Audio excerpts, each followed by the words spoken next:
পুকুরে সাঁতার কাটবে। যাও ধরো তো, ধাওয়া দাও হাঁসগুলাকে, ধাওয়া দাও। ওটা মুরগি বাবা, ওইটা মুরগি, এটা হাঁস। ধাওয়া দাও, দেখো পানির ভিতরে যায় কি সুন্দর সাঁতার কাটে। ওই হাঁসগুলারে পুকুরে নামাই দিলে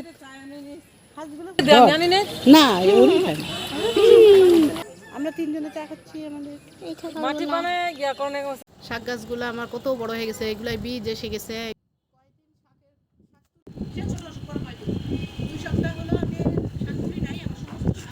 আবার গাছ বেরোবে।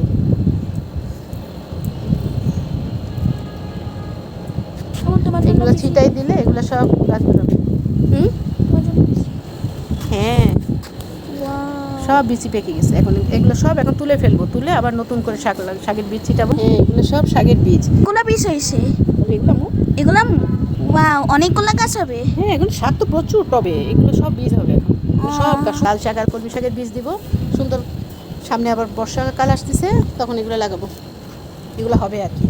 লাল শাকের বীজ ছিটাই দিয়ে যাই, তারপরে এগুলো আবার একটু শুকাই নিয়ে আবার কয়েকদিন পরে এগুলো বিছাবো। ছোটোবেলায় যখন লাল শাক দিয়ে ভাত মাখায় খাইতাম, টকটকে লাল হয়ে যেত। তো ওই শাকটা এখন আর পাওয়া যায় না বাজারে।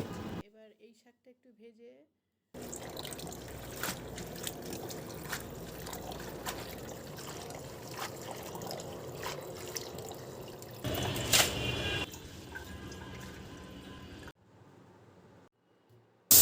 রসুন দিয়ে দিলাম ভাজার জন্য।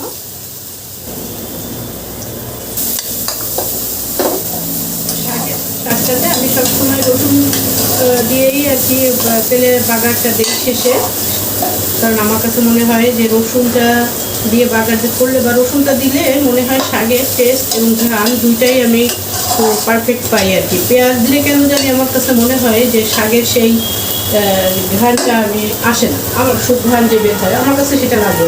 আপনারা পেঁয়াজ দিতে পারেন, আমি শুধু রসুন দিয়েই করি। আপনাদের পেঁয়াজ ভালো লাগলে পেঁয়াজ দিবেন। এখন রসুনটা একটু লাল লাল হয়ে একটা ঘ্রাণ বের হয়েছে, এবার আমি শাক সেদ্ধটা দিয়ে দিব।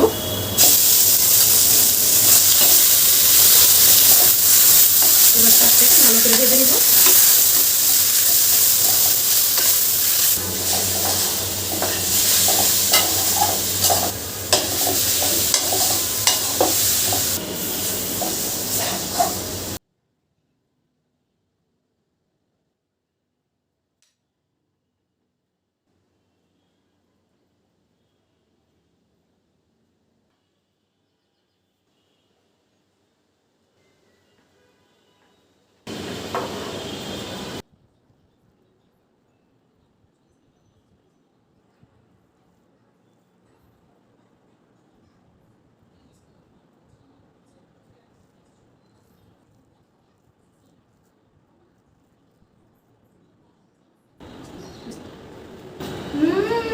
অনেক মজা।